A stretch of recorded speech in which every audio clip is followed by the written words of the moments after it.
આજથી 5 વર્ષ બાદ અમદાવાદના આંગણે કોમનવેલ્થ ગેમ્સ 2030 યોજાશે. આ મેજબાનીની તક આગામી 2036ની ઓલિમ્પિક ગેમ માટેનું કર્ટન રેઝર સમાન માનવામાં આવે છે. વર્ષો જૂનું આ સપનું સાકાર કરવાની ઈચ્છા વડાપ્રધાન નરેન્દ્ર મોદીએ 14 ઓક્ટોબર 2023ના રોજ પહેલીવાર વ્યક્ત કરી હતી. भारत अपनी धरती पर ओलंपिक्स का आयोजन करने के लिए बहुत उत्साहित है. આ જ ઈચ્છા તેમણે 2024માં લાલ કિલ્લા પરથી પણ વ્યક્ત કરી હતી. આ સપનાને સાકાર કરવાની દિશામાં સરકારે તો નવેમ્બર 2021થી તૈયારીઓ શરૂ કરી દીધી હતી.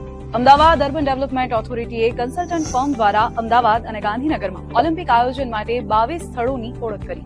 5મી નવેમ્બર 2024ના રોજ ઇન્ડિયન ઓલિમ્પિક એસોસિએશને આઈઓસીને સત્તાવાર લેટર ઓફ ઇન્ટેન્ટ આપીને મેજબાની માટે ઔપચારિક તૈયારી દર્શાવી. 9 જાન્યુઆરી 2025માં મલ્ટી સિટી બીડ સાથેનો પ્રસ્તાવ મુકાયો. જૂનમાં આઈઓસીના નવા પ્રમુખે મેજબાન શહેરની પસંદગી પ્રક્રિયા રોકી. જોકે 31 ઓગસ્ટ 2025ના રોજ પિયુષ ગોયલે ઓલિમ્પિકનું આયોજન થાય તેની તૈયારીઓ શરૂ થઈ ગઈ છે તેવું નિવેદન આપીને બધી ચર્ચાઓ પર પૂર્ણવિરામ લગાવી દીધું. થોડા પાછળ વળીને જોઈએ તો ગુજરાતમાં 2022થી લઈને 2025 સુધીમાં 6 જેટલી ઇન્ટરનેશનલ લેવલે ગેમ્સ યોજાઈ. નેશનલ ગેમ્સની opening ceremony, ICC cricket world cup થી લઈને અલગ અલગ ચેમ્પિયનશિપ, ગોલ્ડ પ્લે જેવા આયોજનો થયા છે. હવે સૌની નજર કોમનવેલ્થ ગેમ્સ 2030 પર રહેશે, કારણ કે આખો વિડીયો જોવા માટે ડાઉનલોડ કરો દિવ્ય ભાસ્કર એપ.